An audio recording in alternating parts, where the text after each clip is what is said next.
Երբ KGB-ի Արխիվները բացվեցին 1991 թվականին, հետաքննողները գտան մի թղթապանակ, որի վրա կարմիր մատիտով գրված էր Զաքարյան Լուսինե, հատուկ վերահսկողություն։ Այդ թղթապանակի ներսում էին 17 տարիների ընթացքում հավաքված 136 էջ, լի մատնություններով, գաղտնի զեկույցներով և այն մարդկանց անուններով, ովքեր ամեն օր նրա կողքին էին, բայց գիշերները նրա մասին զեկուցում էին գրում։ Ամենաշոկայինը սա էր. մատնողների ցանկում կային անուններ, որոնք ողջ Հայաստանը գիտեր որպես նրա ամենամոտ ընկերներ, նրա հետ բեմ էին բարձրանում, նրա տանը հյուր էին գալիս։ Ո՞վ էր այդ մարդիկ։ Ինչու էին նրանք դավաճանում կնոջը, ում ձայնը ողջ ազգը սիրում էր։ Եվ ամենակարևորը, ինչ էին ուզում։ KGB-ի սպաները այն կնոջից, ով երբեք քաղաքականությամբ չէր զբաղվել, միայն երգում էր։ Այսօր մենք կբացենք այդ թղթապանակը և կպատմենք ճշմարտությունը, որը 30 տարի թաքցված էր։ Լուսինե Զաքարյանը 1952 թվականին ծնվեց Երևանի Կոնդ թաղամասում, աղքատ ընտանիքում, որտեղ հայրը Գրիգոր Զաքարյանը աշխատում էր կոշկակար, իսկ մայրը Սիրանուշը տանը 5 երեխաներ էր մեծացնում։ Նրանց տունը մեկ սենյակ էր, խոնավ պատերով, որտեղ ձմռանը ջերմություն չկար։ Իսկ ամռանը տապը անտանելի էր դառնում։ Բայց այդ աղքատ տան մեջ ապրում էր մի աղջիկ, ում ձայնը կարող էր փոխել աշխարհը։ Երբ Լուսինեն 7 տարեկան էր, նա երգում էր բակում, և հարևանները պատուհաններից դուրս էին նայում լսելու համար։ Նրա ձայնը այնքան զուտ էր, այնքան անկեղծ, որ մարդիկ լաց էին լինում, չգիտենալով ինչու։ Մի օր նրան լսեց Արամ Խաչատրյանի կոնսերվատորիայի դասախոս Արշակ Բաբայանը, ով պատահաբար անցնում էր Կոնդով։ Նա կանգ առավ, լսեց և հետո գնաց Լուսինեի ծնողների մոտ, ասելով, որ այս երեխան պետք է սովորի։ Բայց ընտանիքը փող չուներ նույնիսկ հացի համար, ինչպես կարող էին նրանք ուղարկել աղջկան կոնսերվատորիա։ Բաբայանը խոստացավ անվճար դասեր տալ, և այդպես սկսվեց Լուսինե Զաքարյանի ճանապարհը դեպի փառք, որը հետագայում կդառնար նաև նրա դեպի դժոխք ճանապարհը։ 1968 թվականին, երբ Լուսինեն 16 տարեկան էր, նա առաջին անգամ բարձրացավ Երևանի օպերայի բեմ, երգելու Վերթիի Աիդա օպերայում փոքրիկ դեր։ Բայց նույնիսկ այդ փոքրիկ դերում նրա ձայնը այնպես հնչեց, որ դահլիճը լռեց։ Մարդիկ չէին շնչում։ Երբ վարագույրը իջավ, դահլիճը պայթեց ծափերից։ Հաջորդ օրը բոլոր թերթերը գրում էին նրա մասին։ Պրավդա թերթի Երևանի թղթակիցը գրեց. Հայաստանում ծնվել է նոր աստղ։ Բայց այդ աստղի շուրջը արդեն սկսում էին հավաքվել ստվերներ։ Կոնսերվատորիայի տնօրեն Վահագն Սարգսյանը, ով երկար տարիներ փորձել էր մոտենալ Լուսինեին և ստացել էր մերժում, սկսեց տարածել լուրեր, թե աղջիկը չափազանց հպարտ է, չի հարգում ավագներին, մտածում է միայն իր մասին։ Այս լուրերը հասան KGB-ի Երևանի բաժնի ղեկավար Արտյոմ Պետրովսկու ականջին։ Պետրովսկին հետաքրքրվեց։ Նա հրամայեց բացել գործ Լուսինե Զաքարյանի վրա ստուգելու, թե արդյոք այս երիտասարդ երգչուհին հուսալի է սովետական իշխանության համար։ Այդպես սկսվեց հետևությունը, որը 17 տարի չէր դադարի։ Առաջին մատնությունը գրվեց 1969 թվականի փետրվարի 12-ին։ Այն ստորագրված էր աղբյուր նումբեր 1 անունով, բայց KGB-ի ներքին փաստաթղթերում նշված էր իրական անունը՝ Մարինե Ավագյան, Լուսինեի կուրսընկերուհին, նրա լավագույն ընկերուհին, ում հետ նրանք ամեն օր միասին ճաշում էին, միասին տուն էին գնում։ Մարինեն գրել էր. Զաքարյանը հաճախ խոսում է, որ Մոսկվան չի հասկանում Հայաստանի կարիքները։ Նա ասել է, որ հայ ժողովուրդը պետք է ինքը որոշի իր ճակատագիրը։ Նա լսում է արտասահմանյան ռադիո Ազատություն կայանը և պատմում է ուրիշներին, թե ինչ է լսել։ Սա էր սուտ։ Լուսինեն երբեք քաղաքականությամբ չէր հետաքրքրվել, նա միայն երգում էր։ Բայց Մարինեն նախանձում էր, որովհետև Լուսինեն ստացավ գլխավոր դերը Անուշ օպերայում, իսկ Մարինեն ոչ։ Եվ այդ նախանձը նա վերածեց թունավոր տողերի, որոնք ընկան KGB-ի թղթապանակ։ Երբ Լուսինեն իմացավ այս մասին 30 տարի անց, երբ արխիվները բացվեցին, նա չհավատաց։ Նա ասաց. Մարինեն իմ քույրն էր։ Ես նրան սիրում էի ավելի, քան իմ իսկական քույրերին։ Բայց Մարինեն նրան չէր սիրում։ Մարինեն սիրում էր միայն իրեն և պատրաստ էր ամեն ինչի ոչնչացնելու իր մրցակցին։ 1971 թվականին Լուսինե Զաքարյանը արդեն ամբողջ սովետական միության աստղն էր։ Նրա ձայնը հնչում էր Մոսկվայի Բոլշոյ թատրոնում, Լենինգրադի Մարիինսկի բեմում, Կիևի օպերայում։ Երբ նա երգում էր, դահլիճները լի էին լինում, տոմսերը վաճառվում էին սև շուկայում եռապատիկ գնով։ Նրա ձայնասկավառակները տպագրվում էին միլիոնավոր օրինակներով։ բայց որքան բարձր էր նա բարձրանում, այնքան ավելի շատ թշնամիներ էին հայտնվում նրա շուրջը։ KGB-ի թղթապանակը հաստանում էր։ 1972 թվականին հայտնվեց երկրորդ մատնողը, աղբյուր նումբեր 3։ Սա էր Արմեն Մկրտչյանը, օպերայի դիրիժորը, ով երկար տարիներ փորձել էր սիրո մեջ ընկնել Լուսինեի հետ, բայց նա մերժել էր նրան, ասելով, որ սիրում է մեկ ուրիշին։ Արմենը վրեժխնդիր էր։ Նա գրեց. Զաքարյանը հրաժարվեց երգել Բրեժնևի ծննդյան տոնակատարության համար, ասելով, որ հիվանդ է։ Բայց նույն երեկոյան ես տեսա նրան ռեստորանում, ծիծաղելիս եւ խմելիս շամպայն։ Նա ցույց է տալիս անհարգանք պետության ղեկավարության նկատմամբ։ Սա էլ էր սուտ։ Լուսինեն իսկապես հիվանդ էր այդ օրը, ծնաջերմությունը 39 աստիճան էր եւ նա պառկած էր տանը, բայց Արմենի խոսքերը ընկան թղթապանակ եւ KGB-ն սկսեց ավելի խիստ հետևել նրան։ 1974 թվականի մարտին Լուսինե Զաքարյանին կանչեցին KGB-ի Երևանի գրասենյակ, Թումանյան փողոցի մութ շենքը, որտեղ ոչ ոք չէր ուզում մտնել։ Նրան ընդունեց գնդապետ Արտյոմ Պետրովսկին, այն նույն մարդը, ով 15 տարի առաջ բացել էր նրա գործը։ Պետրովսկին ծխում էր ծանր պապիրոս եւ սենյակը լի էր ծխով։ Նա ասաց Լուսինեին. «Մենք գիտենք, որ դուք շփվում եք կասկածելի տարերի հետ։ Մենք գիտենք, որ դուք լսում եք արտասահմանյան ռադիո։ Մենք գիտենք, որ դուք քննադատում եք սովետական իշխանությունը»։ Լուսինեն ցնցվեց։ Նա ասաց. «Սա ճիշտ չէ։ Ես երբեք չեմ արել այդպիսի բան»։ Պետրովսկին ժպտաց, սառը, մետաղական ժպիտ։ Նա ասաց. «Մենք ունենք ապացույցություններ, մենք ունենք վկաներ, բայց մենք կարող ենք մոռանալ այս ամենը, եթե դուք համագործակցեք մեզ հետ»։ Լուսինեն հարցրեց. «Ինչ նշանակում է համագործակցել»։ Պետրովսկին հանեց սեղանի դարակից թուղթ եւ գրիչ, դրեց Լուսինեի առջև եւ ասաց. «Դուք պետք է մեզ տեղեկացնեք ձեր գործընկերների մասին։ Ով ինչ է ասում, ով ինչ է մտածում, ով է դեմ սովետական իշխանությանը։ Դուք պետք է լինեք մեր աչքերը եւ ականջները»։ Լուսինեն զգաց, որ սենյակը պտտվում է։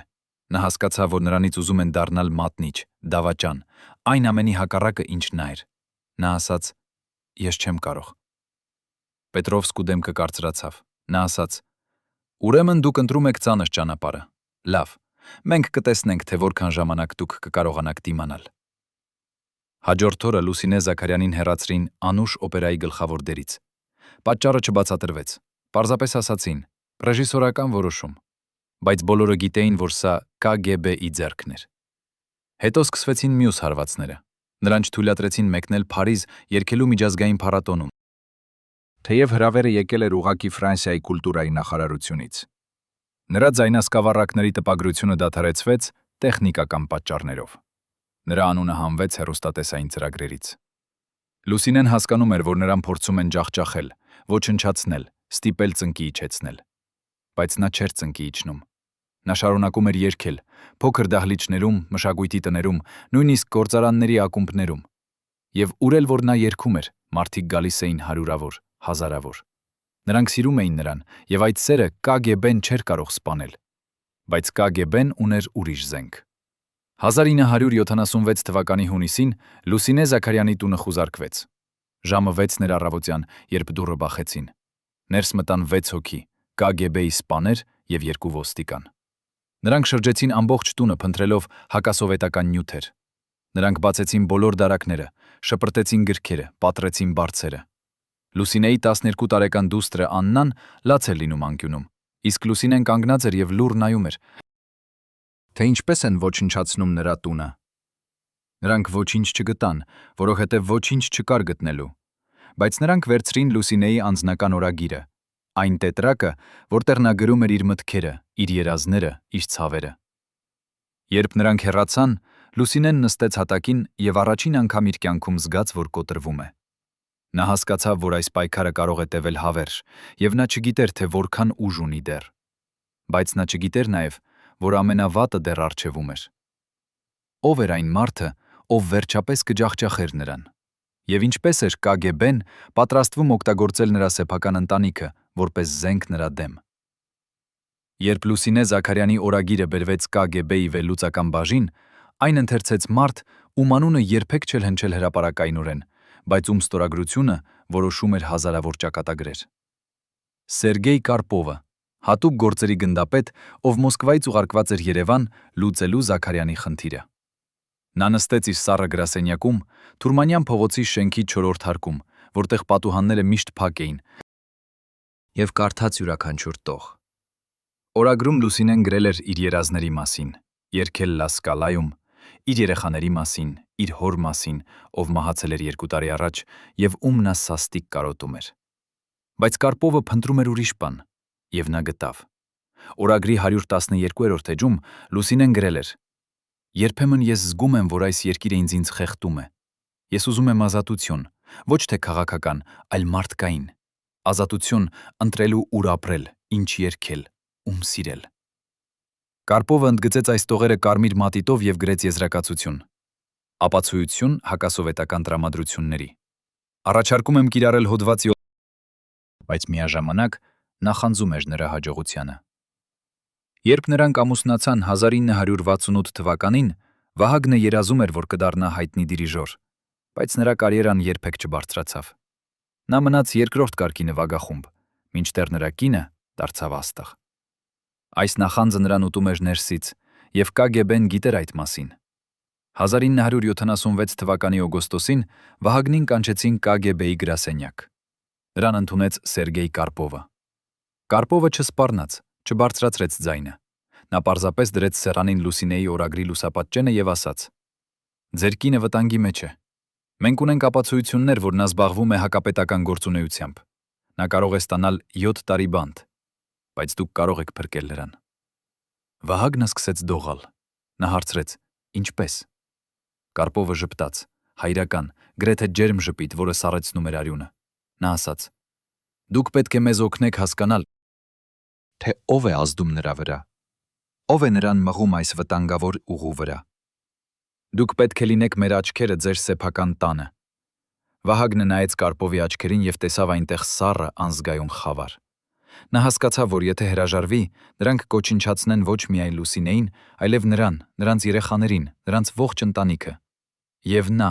այն մարդը, ով երդվել էր սիրել Լուսինեին մինչև մահ, վերցրեց գրիչը եւ ստորագրեց թուղթը, որը նրան դարձրեց մատնիչ։ Ինչպես կարող էր մարդ դավաճանել իր սեփական կնոջը, այն կնոջը, ով ծնել էր նրա երեխաներին, ով քնած էր նրա կողքին 18 տարի։ Առաջին զեկույցը, որը Վահագն Սարգսյանը գրեց իր կնոջ մասին, թվագրված է 1976 թվականի սեպտեմբերի 31-ին։ Այն պահված է KGB-ի արխիվում ծածկագրով աղբյուր նումբեր 7։ Այնտեղ գրված է. 3 սեպտեմբերի 30 ժամը 21-ին մեր տուն եկավ Արամ Խաչատրյանի կոնսերվատորիայի պրոֆեսոր Արշակ Բաբայանը, այն մարդը, ով առաջին անգամ սովորեցրեց իմ կնոջը։ Նրանք խոսեցին 2 ժամ։ Բաբայանը ասավ, որ Լուսինեն պետք է լքի Սովետական Միությունը եւ փախչի արևմուտք, որտեղ նրա տաղանդը կգնահատվի ճիշտ։ Նա ասաց, որ ունի կապեր էր Իտալիայում եւ կարող է կազմակերպել փախուստը։ Իմ կինը լսում էր, բայց ոչինչ չպատասխանեց։ Երբ Բաբայանը հեռացավ, նա երկար նստած էր լուռ։ Սա էր սուտ։ Արշակ Բաբայանը իսկապես եկել էր այդ երեկո, բայց նրանք խոսել էին միայն երաժշտության մասին, Վերդիի նոր մեկնաբանության մասին, որը Լուսինեն ուզում էր փորձել։ Բաբայանը երբեք զեկե չէր խոսել փախուստի մասին, բայց Վահագնը գրեց այս սուտը, որովհետև Կարպովը պահանջել էր կոնկրետ ապացույցություններ, եւ այս կեսսուտը ընկավ թղթապանակ, որպես փաստ։ Հաջորդ օրը Արշակ Բաբայանին կանչեցին KGB-ի գրասենյակ եւ հարցաքննեցին 6 ժամ։ Նրան ասացին, որ եթե նա չխոստովանի, նրանք զեկե կմեղադրեն դավադրության մեջ։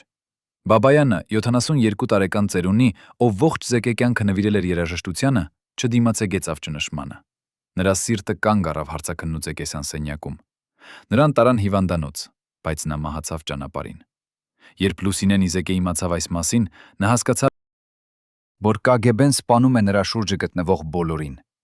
բայց նա դեռ չգիտեր, որ մատնիչը նրա սեփական տանն է։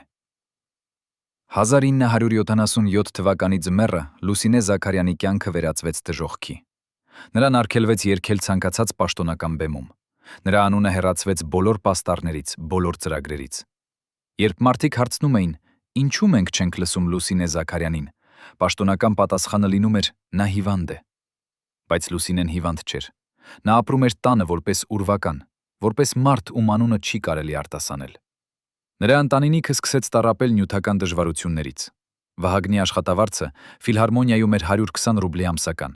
Այն ժամանակ երթ կիլո միսը արժեր 2 ռուբլի, իսկ երեխաների դպրոցական համազգեստը 30 ռուբլի։ Նրանք ապրում էին աղքատության մեջ։ Մինչդեռ Լուսինեի նախկին գործընկերները, նկերները, ովքեր երգում էին նրա փոխարեն, ստանում էին հազարավոր ռուբլիներ եւ ապրում էին շքեղ բնակարաններում։ Բայց ամենավատը դրամական խնդիրները չէին, ամենավատը մեկուսացումն էր։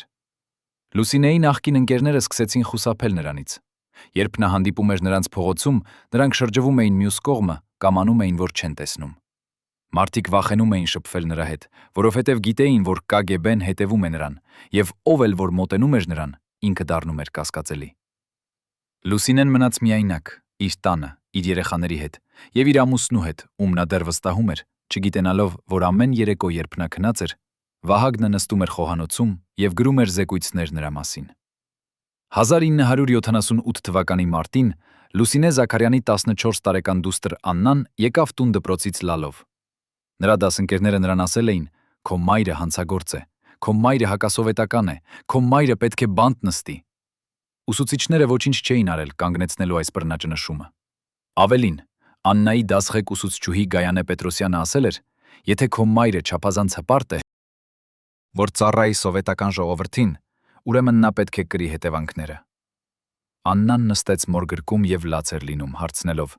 «Մամ, ինչու են նրանք ատում քեզ, դու ինչ վատ բան ես արել»։ Լուսինեն չգիտեր, թե ինչ պատասխանել։ Ինչպես կարող էր նա բացատրել 14 տարեկան երեխային, որ աշխարհը լի է չարությամբ, նախանձով, դավադրությամբ։ Ինչպես կարող էր նա ասել, որ մարդիկ, ովքեր պետք է պաշտպանեին արդարությունը, ինքք են ոտնահարում այն։ Նա պարզապես գրկեց իր դստերը եւ ասաց. «Ես սիրում եմ քեզ, ես միշտ կպաշտպանեմ քեզ, եւ մի օր ճշմարտությունը կբացահայտվի»։ Բայց նա չգիտեր, թե երբ կգա այդ օրը, եւ արդյոք նա կկարողանա դիմանալ մինչեւ այդ օրը։ Այդ գիշեր, երբ երեխաները քնած էին, Լուսինեն նստեց պատուհանի մոտ եւ նայեց Երևանի լույսերին։ Նա մտածեց, արդյոք արժե շարունակել այս պայքարը։ Արդյոք ավելի լավ չէր ընդունել պարտությունը, գնալ KGB-ի գրասենյակ, ստորագրել այն թուղթը, դառնալ մատնիչ եւ վերադառնալ բեմ։ Գուցե այդպես նրա երեխաները չէին տառապի։ Գուցե այդպես նրա կյանքը կվերադառնար նորմալության։ Բայց հետո նա հիշեց իր հոր խոսքերը, այն խոսքերը, որ նա ասել էր նրան, երբ նա 12 տարեկան էր։ Լուսինե, երբ դու երգում ես, դու ես մեր ժողովրդի ձայնը։ Դու պետք է միշտ մնաս ազնիվ, անկախ նրանից, թե ինչ է պատահում շուրջդ։ Եվ նա որոշեց. նա չի ստորագրի։ Նա չի դառնա մատնիչ։ Նա կշարունակի պայքարել, նույնիսկ եթե դա նշանակում է կորցնել ամեն ինչ։ Բայց KGB-ն ուներ վերջին զենք, որը Լուսինեն երբեք չէր սպասում։ 1978 թվականի ապրիլին Վահագն Սարգսյանին կանչեցին Սերգեյ Կարպովի գրասենյակ։ Կարպովը ասաց նրան. «Ձեր կինը չի համագործակցում։ Նա շարունակում է լինել խնդիր։ Մենք պետք է վերջ տանք այս իրավիճակին, եւ դուք պետք է մեզ օգնեք»։ Վահագնը հարցրեց. «Ինչպես»։ Կարպովը դրեց սեղանին փաստաթղթեր, ամուսնալուծության հայտ։ Նա ասաց. «Դուք պետք է ամուսնալուծվեք նրանից։ Դուք պետք է հրապարակայնորեն մեղադրեք նրան, վատ մայր լինելու, վատ կին լինելու, անբարոյական վարքագծի մեջ։ Դուք պետք է վերցնեք երեխաներին եւ հեռանաք նրանից։ Երբ նա կմնա միայնակ, առանց ընտանիքի, առանց երեխաների, նա կկոտրվի, եւ այն ժամանակ նա կգա մեզ մոտ»։ Վահագնը նայեց այդ փաստաթղթերին եւ զգաց, որ իր ներսում ինչ-որ բան մեռնում է։ Նա հասկացավ, որ եթե նա անի այս, նա կդառնա այն ամենավատ բանը, ինչ մարդ կարող է դառնալ։ Բայց նա նաեւ հասկացավ, որ եթե հրաժարվի, CGB-ն կոչնչացնի նրան։ Եվ նա, այն մարդը, ով երբեմն սիրել էր Լուսինե Զաքարյանին, վերցրեց գրիչը եւ ստորագրեց ամուսնալուծության հայտը։ Ինչպես կարող էր ամուսինը դառնալ իր կնոջ ամենավատ թշնամին։ Ինչպես կարող էր հայրը օգտագործել իր երեխաներին որպես զենք իրենց մոր դեմ։ Եվ ամենակարևորը, արդյոք Լուսինեն կկարողանա դիմանալ այս վերջին ամենաբռնի հարվածին։ Երբ Վահագն Սարգսյանը վերադարձավ տուն այդ երեկո, ամուսնալուծության հայտը գրպանում, նա գտավ Լուսինեին նստած սրճարանի մոտ եւ երգում։ Նա երգում էր առանց ուղեկցման, առանց հանդիսատեսի, միայն իր համար։ Նրա ձայնը լցնում էր փոքրիկ խոհանոցը այնպիսի մաքրությամբ եւ ուժով, որ Վահագնը կանգ առավ դռան մոտ, չկարողանալով շարժվել։ Այդ պահին նա հիշեց, թե ինչու էր սիրահարվել նրան 20 տարի առաջ։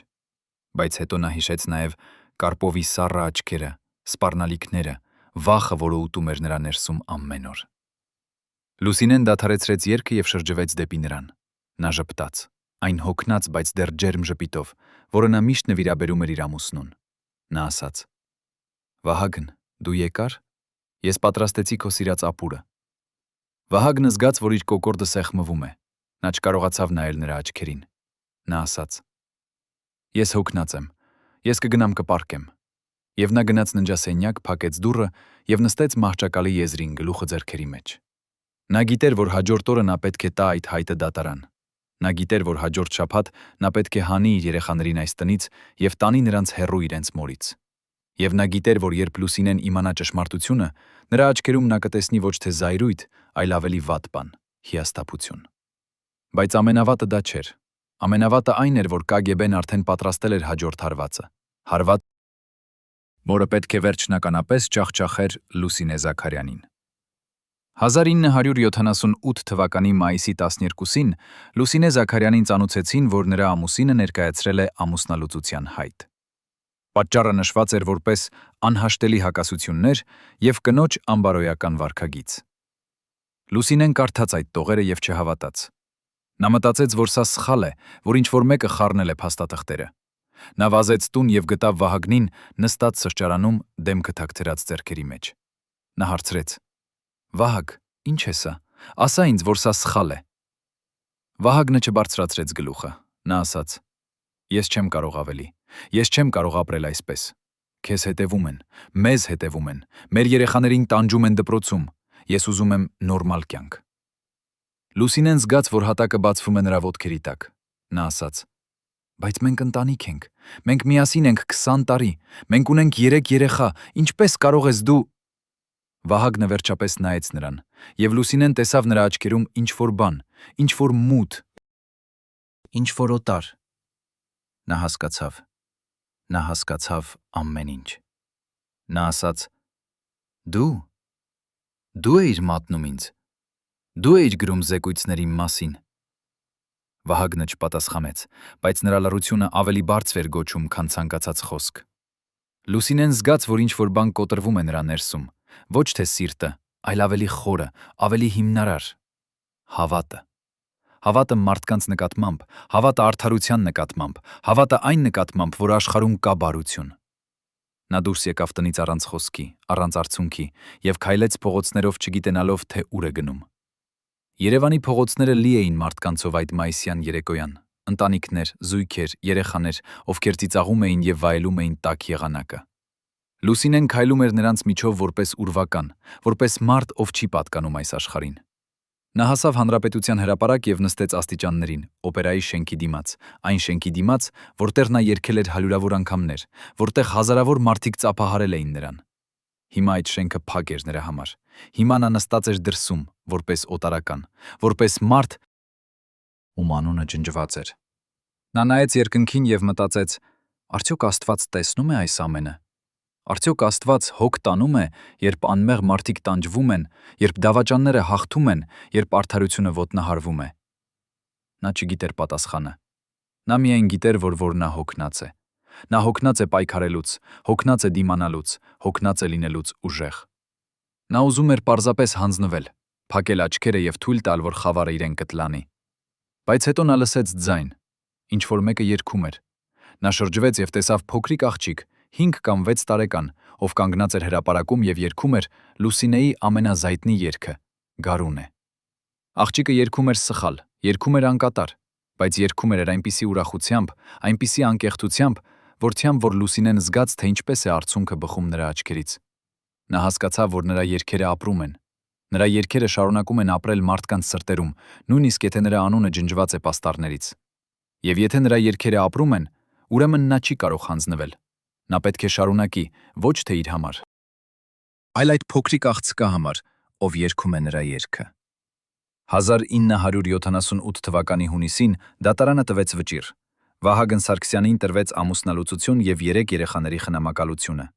Լուսինե Զաքարյանին թույլատրվեց տեսնել իր երեխաներին միայն 1 անգամ ամսական, 2 ժամով, KGB-ի աշխատակցի ներկայությամբ։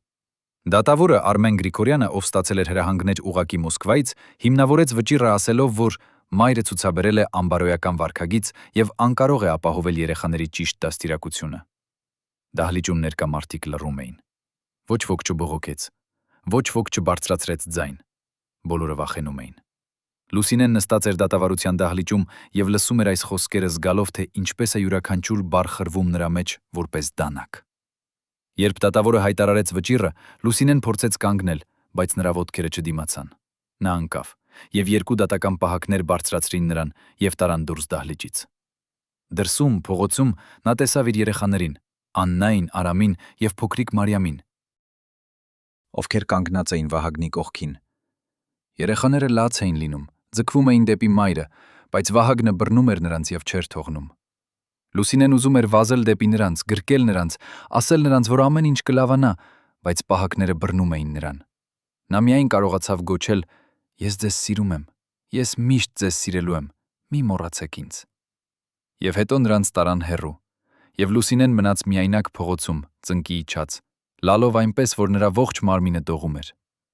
Անձորդները շրջանցում էին նրան, ոչ ոք չէր կանգնում, ոչ ոք չէր օգնում։ Բոլորը վախենում էին։ Ինչպես կարող է մայրը ապրել առանց իր երեխաների։ Ինչպես կարող է սիրտը շարունակել բաբախել, երբ այն պատրված է կիսով։ Հաջորդ ամիսները Լուսինե Զաքարյանը ապրում էր որպես ուրվական իր սեփական քաղաքում։ Նա տեղափոխվեց փոքրիկ մեկ սենյակ բնակարան, Կոնդում, այն նույն թաղամասում, որտեղ նա ծնվել էր։ Բնակարանը գտնվում էր 5-րդ հարկում, առանց վերելակի։ Պատերը խոնավ էին, պատուհանները կոտրված։ Նա ապրում էր միայնակ, առանց հեռախոսի, առանց հեռուստացույցի, հեռուստացույցի, առանց ռադիոյի։ Նրա միակ եկամուտը փոքրիկ թոշակն էր, 50 ռուբլի ամսական, որը բավական չէր նույնիսկ սննդի համար։ Նա սկսեց վաճառել իր իրերը, հագուստները, կոշիկները, զարդերը, նույնիսկ իր մեդալները եւ պարգևները, որոնք ստացել էր երգելու համար։ Մի օր նա տարավ շուկա իր ամենաթանկ բանը՝ ոսկե մեդալը, որը ստացել էր Մոսկվայի միջազգային երաժշտական մրցույթում 1969 թվականին։ Այդ մեդալը նրա համար նշանակում էր ամեն ինչ։ Դա ապացույցն էր, որ նա իսկապես տաղանդավոր էր, որ նրա ողջ կյանքը իմաստ ուներ։ Բայց հիմա նրան պետք էր փող, գնելու հաց իր երեխաների համար, երբ նրանք կգային այցելության։ Շուկայում մի տղամարդ առաջարկեց նրան 30 ռուբլի այդ մեդալի համար։ 30 ռուբլի, 20 տարվա աշխատանքի, քրտինքի, արցունքների համար։ Լուսինեն վերցրեց փողը եւ տվեց մեդալը։ Երբ նա վերադարձավ տուն, նա նստեց հատակին եւ լաց եղավ։ Ոչ թե մեդալի համար, այլ այն ամենի համար, ինչ նա կորցրել էր։ Նա կորցրել էր իր ընտանիքը, իր կարիերան, իր արժանապատվությունը, բայց ամենավատը նա կորցրում էր իր ձայնը։ Երբ նա փորձում էր երգել, նրա ձայնը դողում էր, կոտրվում էր, հնչում էր օտար։ Ցավը, որը նա կրում էր ներսում, սպանում էր այն միակ բանը, որը նրան կենդանի էր պահում։ 1978 թվականի սեպտեմբերի 15-ին Լուսինե Զաքարյանին թույլատրվեց տեսնել իր երեխաներին։ Հանդիպումը տեղի ունեցավ KGB-ի շենքում, մութ, սառն սենյակում, որտեղ սեղանի մոտ նստած էր աշխատակից, գրելով յուրաքանչյուր խոսված բառ։ Երեխաները մտան սենյակ՝ Աննան, Արամը եւ փոքրիկ Մարիամը։ Նրանք նայեցին մորը, եւ Լուսինեն տեսավ նրանց աչքերում վախ։ Ոչ թե վախ նրանից, այլ վախ այն ամենից, ինչ պատահում էր։ Աննան 15 տարեկան աղջիկը, ով մեծացել էր 1 տարում, մոտեցավ մորը եւ գրկեց նրան։ Նա շշնջաց. «Մամ, ես քեզ շատ եմ կարոտում։ Ես ուզում եմ տուն գալ»։ Լուսինեն գրկեց իր դստերը եւ զգաց, թե ինչպես է արցունքը հոսում իր դեմքով։ Նա ասաց. «Ես էլ եմ քեզ կարոտում, իմ սիրելիս։ Բայց դու պետք է ուժեղ լինես։ Դու պետք է հոգ տանես քո եղբայրների մասին»։ Արամը, 12 տարեկան տղան, ով միշտ եղել էր լուռ եւ ամաչկոտ, նստեց մոր կողքին եւ բռնեց նրա ձեռքը։ Նա ոչինչ չասաց, բայց նրա աչքերը ասում էին ամեն ինչ։ Փոքրիկ Մարիամը, 8 տարեկան աղջիկը, ով չէր հասկանում, թե ինչ է պատահում, հարցրեց. «Մամ, երբ դու կգաս տուն։ Ես ուզում եմ, որ դու ինձ երգես»։ Լուսինեն փորձեց ժպտալ։ Նա ասաց. «Շուտով, իմ սիրելիս, շատ շուտով»։ Բայց նա գիտեր, որ սա սուտ էր։ Նա գիտեր, որ KGB-ն երբեք չի թողնի նրան վերադառնալ իր երեխաների մոտ, քանի դեռ նա չի ստորագրել այն թուղթը, չի դարձել մատնիչ։ 2 ժամը անցան շատ արագ։ Երբ ժամանակը լրացավ, աշխատակիցը ասաց. «Ժամանակը վերջացավ»։ Երեխաները սկսեցին լալ, բռնվեցին մորից, չէին ուզում հեռանալ, բայց պահակները եկան եւ բռնությամբ տարան նրանց։ Լուսինեն մնաց միայնակ այդ սառն սենյակում, լսելով իր երեխաների լացը, որը հեռանում էր միջանցքով։ Նա նստեց աթոռին եւ զգաց, որ ինչ-որ բան վերջնականապես կոտրվեց նրա ներսում։ Ինչպես կարող է համակարգը լինել այդքան դաժան։ Ինչպես կարող են մարդիկ օգտագործել երեխաներին որպես զենք իրենց ծնողների դեմ։ Այդ գիշեր Լուսինե Զաքարյանը նստեց իր փոքրիկ բնակարանում եւ մտածեց ինքնասպանության մասին։ Նա մտածեց, թե որքան հեշտ կլիներ պարզապես ավարտել այս ցավը, այս տառապանքը, այս անվերջ պայքարը, որը նա չէր կարող հաղթել։ Նա նայեց պատուհանից դեպի ներքև, 5 հարկ բարձրությունից, եւ մտածեց, թե որքան արագ կավարտվեր ամեն ինչ։ Բայց հետո նա հիշեց իր երեխաների դեմքերը, նրանց աչքերը, նրանց ձայները։ Նա հիշեց, թե ինչպես էր փոքրիկ Մարիամը հարցրել. «Երբ դու կգաս տուն»։ Եվ նա հասկացավ, որ եթե նա մեռնի, նրա երեխաները կմնան միայնակ այս դաժան աշխարհում, առանց մոր, առանց պաշտպանության։ Նրանք կմեծանան մտածելով, որ իրենց մայրը թույլ էր, որ նա հանձնվեց, որ նա լքեց նրանց։ Եվ Լուսինեն չէր կարող թույլ տալ այդ։ Նա պետք է ապրեր ոչ թե իր համար, այլ նրանց համար։ Նա պետք է ապրեր, որպեսզի մի օր, երբ նրանք մեծանան, նրանք իմանան, որ իրենց մայրը երբեք չհանձնվեց, երբեք չկոտրվեց, երբեք չդավաճանեց իր սկզբունքներին։ Նա կանգնեց պատուհանից, փակեց վարագույրները եւ գնաց պարկեց։ Նա չքնեց այդ գիշեր։ Նա պարզապես պարկած էր մութում եւ լսում էր իր սրտի բաբախյունը, այն միակ ապացույցը, որ նա դեռ կենդանի էր, դեռ պայքարում էր, դեռ հույս ուներ։ Բայց KGB-ն չէր դադարում։ Դրանք պատրաստում էին վերջին հարվածը, որը պետք է վերջնականապես ոչնչացներ Լուսինե Զաքարյանին։ Ո՞րն էր այդ հարվածը։ Եվ արդյոք Լուսինեն կկարողանա դիմանալ նրան։ 1979 թվականի հունվարին, երբ Երևանը ծածկված էր հաստ ձյան շերտով եւ ջերմաստիճանը իջել էր -15 աստիճանի, Լուսինե Զաքարյանի փոքրիկ բնակարանի դուռը բախեցին կեսգիշերին։ Նա արթնացավ սարսափից, մտածելով, որ դարձյալ KGB-ն է եկել խուզարկության։ Բայց երբ նա բացեց դուռը, տեսավ իր քրոջը Սիրանուշին, ով կանգնած էր միջանցքում, դեմքը արցունքներով թրջված, ձեռքերը դողում էին։ Սիրանուշը ներս մտավ առանց խոսքի, փակեց դուռը եւ միայն այն ժամանակ շշնջաց.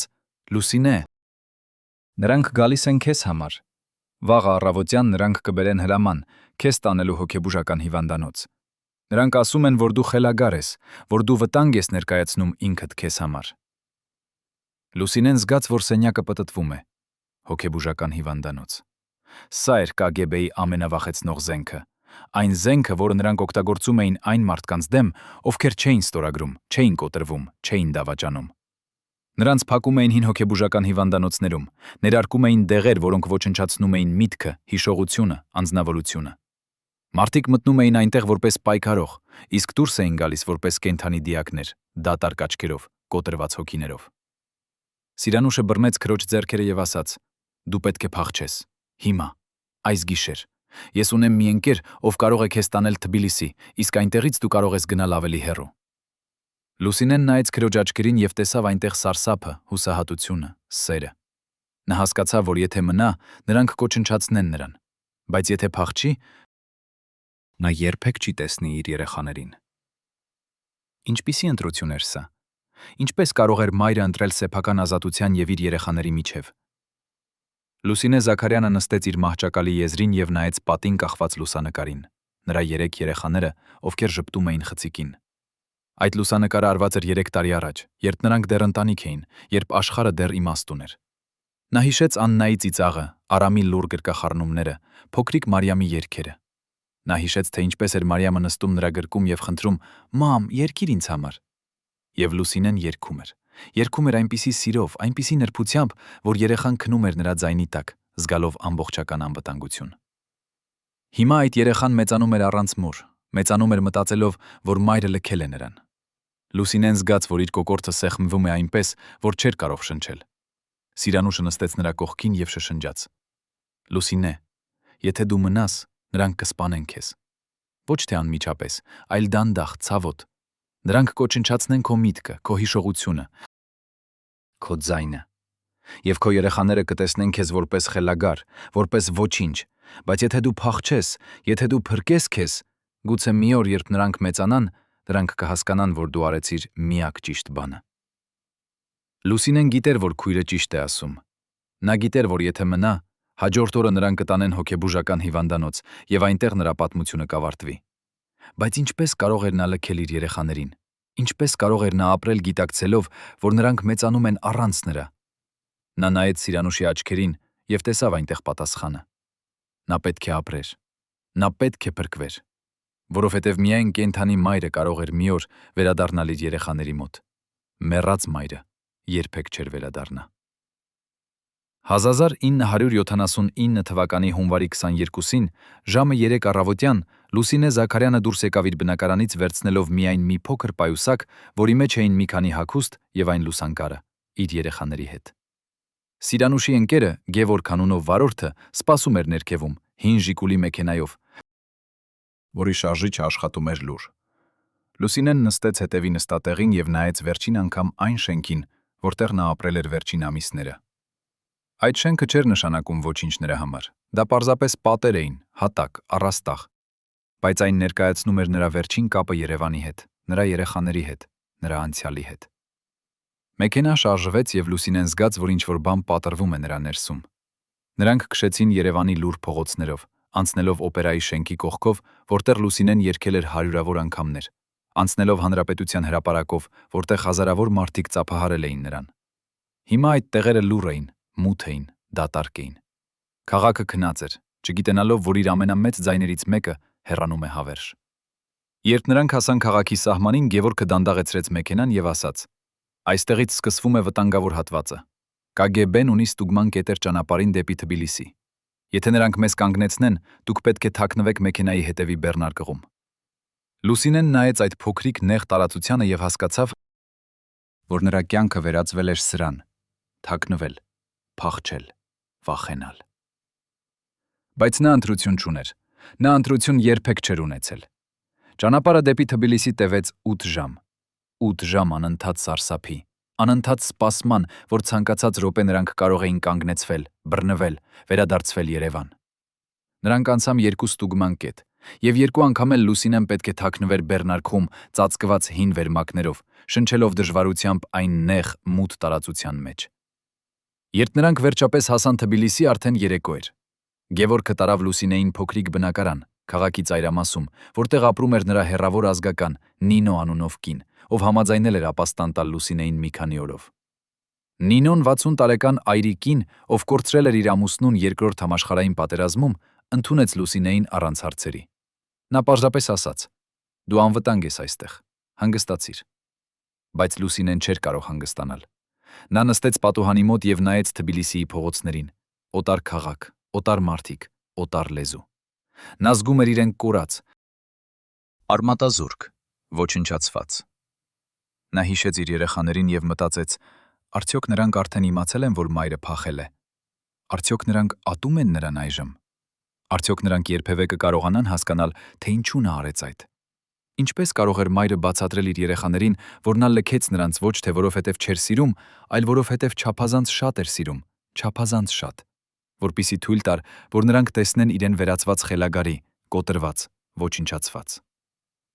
1979 թվականի փետրվարին Լուսինե Զաքարյանը դեռ Թբիլիսիում էր, թաքնված Նինոյի փոքրիկ բնակարանում, երբ նա ստացավ նամակ Սիրանուշից։ Քույրը գրել էր. «Լուսինե, երբ նրանք եկան քեզ տանելու եւ չգտան, նրանք մոլեգնեցին։ Նրանք խուզարկեցին ողջ շենքը, հարցաքննեցին բոլոր հարևաններին, սպառնացին բոլորին։ Վահագնը տվեց հայտարարություն, որ դու փախել ես եւ լքել ես քո երեխաներին։ Նա ասաց, որ դու միշտ եղել ես անկայուն, անպատասխանատու, վատ մայր»։ Երեխաները լսեցին այս ամենը հեռուստատեսությունից։ Աննան լաց էր լինում ողջ գիշեր։ Արամը փակվել է իր սենյակում եւ ոչ ոքի հետ չի խոսում։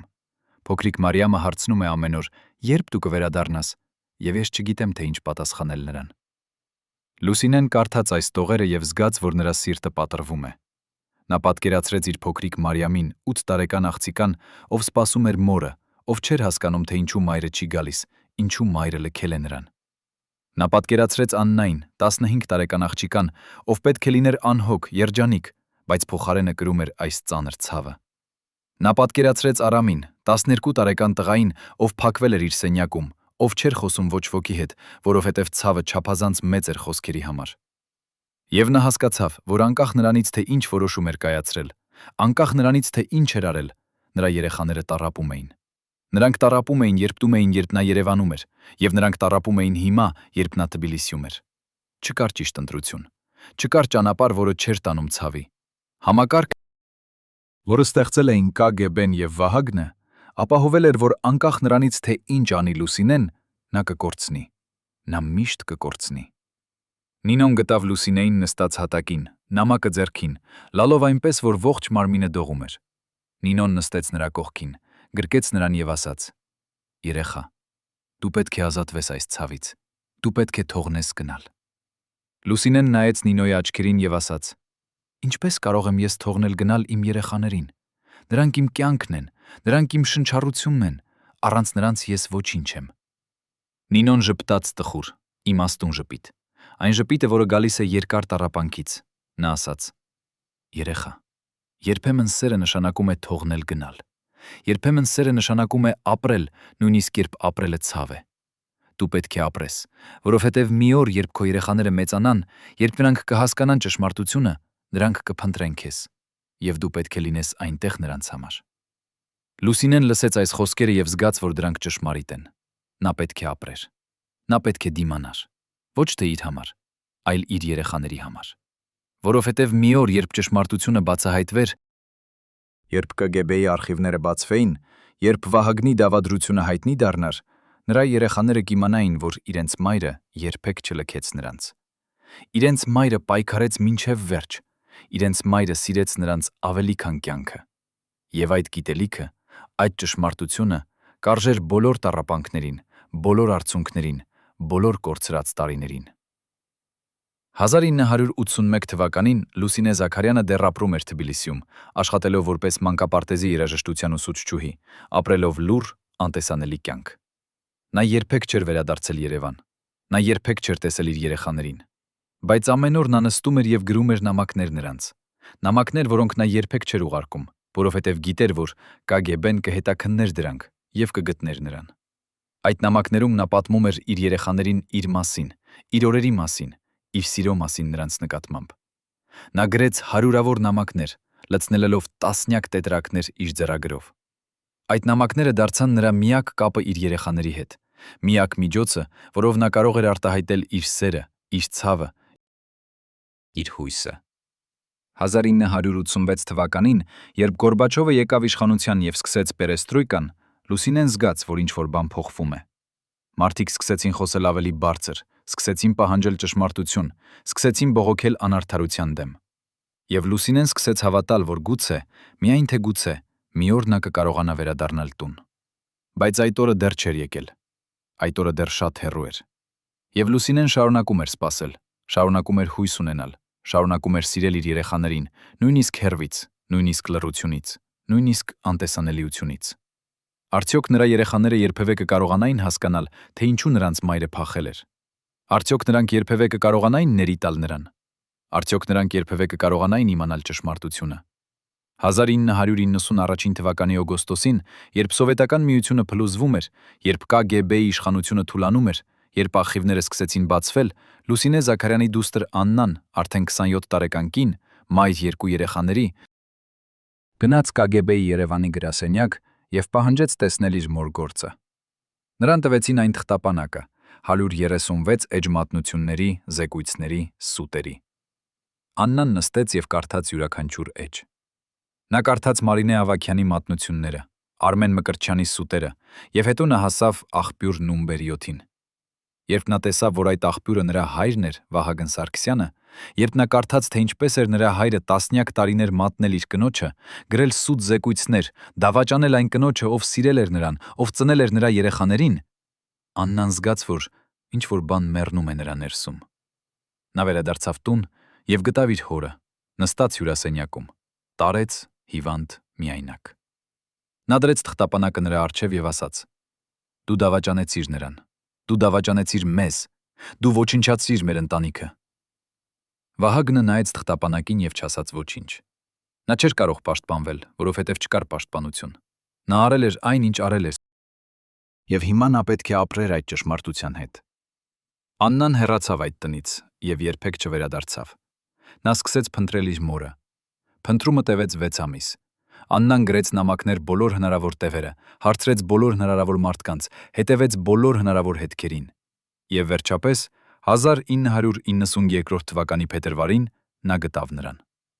Լուսինե Զաքարյանը դեռ ապրում էր Թբիլիսիում, Նինոյի հին բնակարանում, որը հիմա պատկանում էր նրան, որովհետև Նան բախեց դուռը եւ Լուսինեն բացեց այն, երկու կանայք նայեցին միմյանց աչքերին եւ չկարողացան խոսել։ 13 տարի։ 13 տարի բիբաժանում, 13 տարի լռություն, 13 տարի ցավ։ Եվ հիմա նրանք կանգնած էին դեմ դիմաց, մայրը եւ դուստրը, երկու օտարականներ, ովքեր երբեմն եղել էին ամեն ինչ միմյանց համար։ Աննան առաջինը շարժվեց։ Նա քայլեց դեպի մայրը եւ գրկեց նրան։ Գրկեց այնպես ամուր, որ Լուսինեն զգաց, թե ինչպես է իր կոկորդը սեղմվում։ Աննան շշնջաց. Ես գիտեմ ճշմարտությունը։ Ես գիտեմ, թե ինչ արեց հայրը։ Ես գիտեմ, թե ինչու դու փախար։ Եվ ես ների եմ տալիս քեզ։ Ես միշտ սիրել եմ քեզ։ Ես երբեք չեմ դադարել սիրել քեզ։